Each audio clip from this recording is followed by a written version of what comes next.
नमस्कार, प्रणाम, सत श्री अकाल, आदाब। आप सभी लोगों का हमारे यूट्यूब चैनल कौशल किशोर 1090 पर बहुत बहुत स्वागत है। क्राइम की दुनिया में आप लोगों का बहुत बहुत स्वागत है, क्योंकि क्राइम की दुनिया बहुत ही लंबी होती जा रही है। जो घटनाएं हैं, जो क्राइम है, वो बहुत ही बढ़ता जा रहा है। क्राइम का सफ़र इतनी रफ्तार में है कि सभी लोग पीछे होते चले जा रहे हैं और क्राइम बहुत ही ज़ोर शोर से आगे बढ़ता चला जा रहा है। एक क्राइम है या जो भी समझा जाए, जो कुछ भी है, लेकिन है तो कहीं ना कहीं क्राइम से जुड़ा तथ्य। खैर, कानून इसको बेहद क्राइम की नज़र से नहीं देखती है, लेकिन समाज तो क्राइम की नज़र से देखता है। अलीगढ़ के जो मंडराज जिले थाने में जो मनोहरपुर गांव है, उस गांव की जो घटना है वो लोगों को बहुत ही परेशान और हैरान कर रही है। आप सुनेंगे तो आपके पैरों के तले से ज़मीन खिसक जाएगी कि क्या ये सच है। हाँ, वो बिल्कुल सच भी है और आपने हो सकता है सुना भी हो, क्योंकि सोशल मीडिया के यूट्यूब, फेसबुक, इंस्टाग्राम आदि सारे प्लेटफार्मों पर वीडियो उपलब्ध है। उसकी हर झलक दिखाई जा रही है, उसकी हर कहानी, उसकी हर घटना पे लोग जिक्र कर रहे हैं। लेकिन जो मैं बताने जा रहा हूँ आपके लिए थोड़ा अलग होगा। लोगों के बताने से और मेरे बताने में थोड़ा उसकी कहानी अलग होगी। आपको कुछ अलग जानकारी मिलेगी, कुछ में ऐसा उसमें अलग भी है। तो इस हमारी कहानी और हमारी घटना को आप पूरी तरह से सुनेंगे तो समझेंगे कि आखिर जो राहुल और सपना का जो प्यार है, जो सास और दामाद के रिश्ते का नाम दिया गया है, तो वो जिस तरह से जाकर के भाग गए, फरार हुए, अपनी शादी कर लिए हों, कुछ किए हों, लेकिन वो लोग अपना रिश्ता पति पत्नी का बना लिए हैं, लेकिन उन पर ज़बरदस्ती लोग सास और दामाद का रिश्ता थोप रहे हैं। एक तरफ ये कह रहे हैं लोग कि उसकी बेटी जो है उसकी ज़िंदगी बर्बाद कर दी उसकी माँ ने। दूसरी तरफ जो लड़के का परिवार है वो आरोप लगा रहा है कि मेरी सारी इज्जत की धज्जियाँ उड़ा दी परिवार में, गांव मोहल्ले में, सारे समाज में मुंह दिखाने लायक नहीं रहेंगे। इसी तरह से जो लड़की के परिवार के लोग हैं तो लड़की की शादी में रुकावट होगी। लोगों का कहना है कि लड़की की शादी में रुकावट होगी, पिता की ज़िंदगी बर्बाद हो गई। तमाम सारे लोगों का अपना अपना कहना है। तमाम सारे सवाल खड़े होते हैं कि और दूसरा है कि सास दामाद का जो पवित्र रिश्ता था, उस रिश्ते को गंदा कर दिया इन लोगों ने। राहुल और जो सपना है, जिनका नाम अपना देवी था, लेकिन प्यार से घर वाले लोग सपना देवी के नाम से जानने लगे। तो कहीं ना कहीं क्राइम से जुड़ा तथ्य है, नहीं है। मैं जिस तरह से इसको परिभाषित करूंगा, जिस तरह से इस कहानी का परफॉर्मेंस आपके सामने दूंगा, उस तरह से आप खुद समझेंगे कि ये क्राइम है या नहीं है। क्योंकि जो कानून है हमारा भारत का, हिंदू कोड बिल है, वो इसे अपराध नहीं मानता है। लेकिन समाज है, जो समाज की हकीकत है, वो सास दामाद का जो एक रिश्ता शुरुआती दौर पे जो चालू हुआ था, जिस तरह से लोगों के अंदर भावनाएं पैदा हो गई थी सास दामाद को लेकर के, उस तरह से इस रिश्ते का जो बाद में पति पत्नी का जो दर्जा हो गया, रिश्ते का आकलन हो गया, वो एक तरह से समाज में बहुत ही ज़ोर शोर से फैला कि वो सास और दामाद ने पति पत्नी का रिश्ता अपना लिया है। ये समाज में बहुत ही गलत संदेश है। मैं इस बात का ज़रा सा विरोध नहीं करूंगा, क्योंकि समाज है और समाज में जब किसी प्रकार के रिश्ते की तौहीनी होती है तो सभी को यही लगता है कि ये जो रिश्ता था, उस रिश्ते को तोड़ मरोड़ दिया गया है और उस रिश्ते के साथ जास्ती की गई है। लेकिन इस मामले को जिस तरह से समझा जाए, उस तरह से एक अलग भी पैटर्न दिखाई पड़ता है। मान लेते हैं कि जो सपना है, जो सपना देवी हैं, जिनकी उम्र 38 साल है, और जो लड़का है जिसका नाम राहुल है, जो मछरिया का रहने वाला है, एटा ज़िला का, और इसका जो अलीगढ़ में घर है सपना देवी का, अलीगढ़ में सपना देवी रहती हैं। उनकी लड़की का नाम शिवानी है, पति का नाम जितेंद्र उर्फ जीतू है। जब बेंगलोर से वापस आते हैं जितेंद्र और जीतू अक्टूबर 2024 में, तो सपना देवी का कहना था कि किसी प्रकार से बेटी जो शिवानी है, उसके जो समय सीमा है, जो शादी योग्यता है, वो हो चुकी है, अब उसकी शादी कर दी जाए। यहाँ पर जो जितेंद्र उर्फ जीतू होते हैं, शिवानी के पिता, वो भी इस बात को मान लेते हैं और कहते हैं कि बेहतर होगा कि हम तलाश करें, लड़के की खोज करें। किसी ने लड़के का बताया, किसी ने परिवार के बारे में बताया, पर एक जगह जाकर के वो लोग सटीक से रिश्ते को बैठा लिए और रिश्ता बैठा। राहुल जो नाम का लड़का था, 20 साल की उम्र थी, जो मछलिया का रहने वाला था। उस 20 साल के उम्र के लड़के की और इस कम से कम 18 साल की जो लड़की होगी शिवानी, उसकी दोनों की शादी अक्टूबर माह में फिक्स हो जाती है। अक्टूबर 2024 की बात है जब शादी इनकी तय होती है। इसके बाद में ये लोग अपना बेंगलोर जाने वाले लोग बेंगलोर चले गए। जितेंद्र उर्फ जीतू, जो कर्नाटक की राजधानी बेंगलुरु है, वहाँ पर ये जो जितेंद्र होते हैं वो छोटा मोटा कपड़े का व्यापार करते होते हैं। वहीं से ये लोग अपना जीवन यापन और परिवार चला रहे थे। शिवानी और शिवानी की माँ बचती है। इसके 2 छोटे भाई होते हैं शिवानी के, जो घर पे रहते हैं।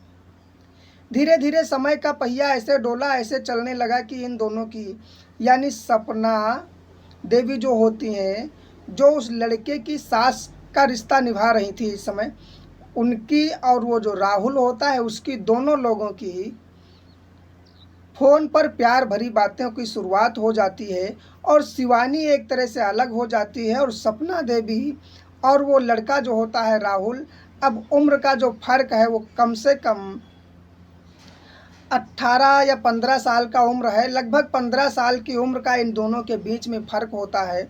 लेकिन इन दोनों के लिए एक दूसरे की जो नज़र होती है वो एक प्रेम की नज़र हो जाती है, एक प्यार की झलक दोनों में दिखने लगती है और ये प्यार भरी बातें बराबर शुरू कर देते हैं। यहाँ तक कि अब 18 घंटे तक बातें होती हैं प्यार भरी इनकी। लड़की से कोई लेना देना नहीं है। यहाँ जो सपना देवी हैं, जो लड़की की माँ, और उधर राहुल, इन दोनों की बातें बराबर होने लगती हैं। जब इन दोनों लोगों की बातें बराबर होने लगती हैं तो ये लोग आपस में एक तरीके से रिश्ता जो होता है वो प्रेमी और प्रेमिका का निभाने लगते हैं। यहाँ पर और कोई रिश्ता नहीं था, क्योंकि रिश्ता था भी नहीं। लड़की की शादी तय की गई थी, लड़की की शादी तो नहीं हुई थी, इसलिए वो सास दामाद बिल्कुल थे ही नहीं। ये एक अनजान मुलाकात में जो प्यार हुआ, उस प्यार के नाम पर इन लोगों का जो कथन था वो प्रेमी और प्रेमिका की नज़र से था। इसलिए इन लोगों ने अनजाने में अपना जो रिश्ता था, उस रिश्ते की जो बन रहा था, अभी तो रिश्ता बन रहा था, उस रिश्ते को जो बन रहा था उसको भूल करके इन लोगों ने अपने रिश्ते को एक प्रेमी और प्रेमिका का नाम दे दिया। कुछ समय आया, एक मार्च के आसपास जब 2025 का 1 मार्च आता है तो राहुल की तबीयत खराब होती है और सपना देवी देखने जाती हैं। दरअसल ये कोई आकस्मिक नहीं था, ये सोची समझी प्लानिंग थी, इन लोगों की चाल थी। राहुल को थोड़ी दिक्कत होती है और सपना वहाँ से अपने घर से राहुल के गांव चली जाती हैं, राहुल के घर जाती हैं और राहुल के पास 1 रात, 2 रात, 3 रात, 4 रात, 5 रात, 1 मार्च को गई हुई सपना देवी 6 मार्च को वापस आती हैं। 5 रातें एक साथ वो एक कमरे में सपना और राहुल गुजारते हैं। और फिर घर वाले ये कहते हैं कि मुझे मालूम ही नहीं था कि आखिर इनके बीच में रिश्ता क्या है।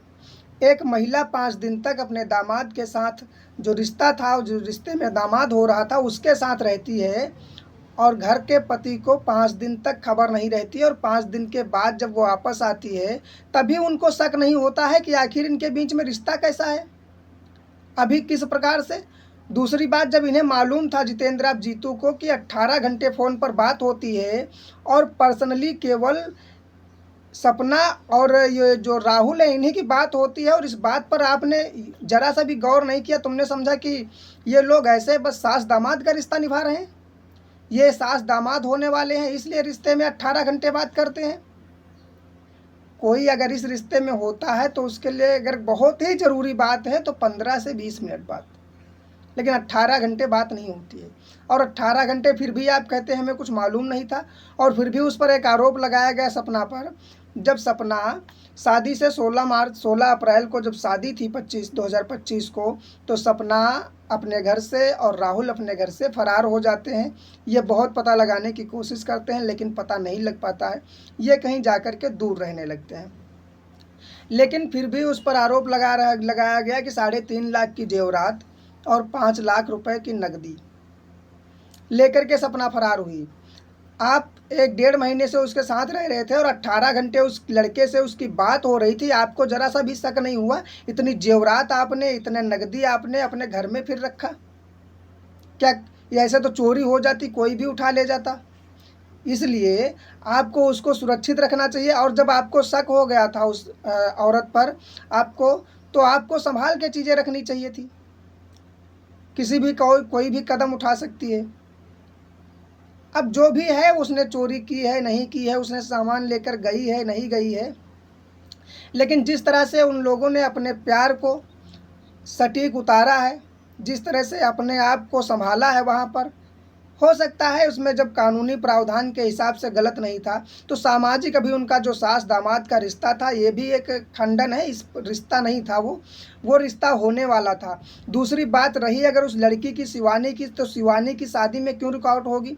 क्योंकि शिवानी की शादी राहुल के साथ हुई तो नहीं थी, जो अब लड़की की शादी नहीं होगी। उसकी माँ ने गलत किया है, उसकी माँ ने अपने प्रेमी के साथ फरार हो गई, भाग गई, तो उस लड़की की क्या गलती है? तमाम बार ऐसा देखा जाता है कि अब कोई सोचेगा कि जब माँ इस तरह से थी तो लड़की भी ऐसा कर सकती है कभी आने वाले समय में। लेकिन तमाम लोग ऐसे होते हैं जिनके माँ बाप गलत होते हैं पर बच्चे बहुत सही हो जाते हैं, और कभी कभी माँ बाप बहुत सही होते हैं लेकिन बच्चे बहुत गलत हो जाते हैं। तो उस लड़की पर कोई टिप्पणी नहीं है, उस लड़की का कोई घर नहीं बर्बाद हुआ है, वो किसी प्रकार से नहीं बर्बाद हुई है।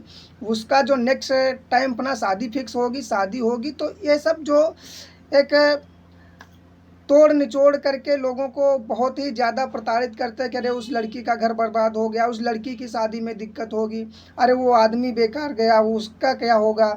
तो उस आदमी को सोचना चाहिए था कि वो क्यों बेकार हो गया। उसको अपने परिवार को, अपने घर में समय दे करके अपने आप को संभालने की ज़रूरत थी, कैसे भी करके वो अपने जो है। और फिर दूसरी बात, आपको किसी ने डिसलाइक कर दिया, आप पसंद नहीं, उस आपको छोड़ करके कोई जा सकता है तो उसे इजाज़त दीजिए जाए। आप क्यों बर्बाद हुई? क्योंकि बर्बाद करने के लिए कोई दूसरा तो आया नहीं, आपकी पत्नी थी जिसने दूसरा चुन लिया। अब कहीं ना कहीं आपके अंदर, कहीं ना कहीं आप में कुछ ना कुछ कमी होगी, या उसकी चाहतें और कोई दूसरी होंगी, वो नहीं रह पा रही होगी आपके साथ में इस हालात में, उसे पसंद आया कोई, वो चली गई। तो इसलिए इस घटना का जो भी तथ्य है, जो भी पैटर्न है, वो एक दूसरे एंगल पर देखा जाए तो कहीं ना कहीं एक वो जो रिश्ता है वो प्रेमी और प्रेमिका का है। उसमें सास दामाद का रिश्ता कह करके अभी उस रिश्ते को बदनाम ना कीजिए, क्योंकि वो रिश्ता ही नहीं था। क्योंकि ना उनके लड़की की शादी हुई थी, और ना वो उसका दामाद था, ना वो उसकी सास थी। इसलिए बिल्कुल उनका सास दामाद का रिश्ता नहीं था, जिसकी तरह से सास दामाद के रिश्ते को बदनाम ना किया जाए। सास दामाद का कोई भी रिश्ता नहीं था। खैर, इस जो घटना थी, इस घटना के बारे में, इस कहानी के बारे में आप लोगों की क्या राय है, आप कमेंट में बता सकते हैं। मिलता हूं कल एक और सच्ची और नई घटना में। तब तक के लिए आप सभी लोगों को नमस्कार, धन्यवाद। वीडियो अच्छा लगा हो तो लाइक कर दीजिएगा, चैनल को सब्सक्राइब कर दीजिएगा। इसी प्रकार से आप लोगों को वीडियो में जो भी घटनाएं होती हैं, उन घटनाओं का जो असली तथ्य है मैं आपके सामने लेकर आता रहूँगा। नमस्कार, धन्यवाद, जय हिंद।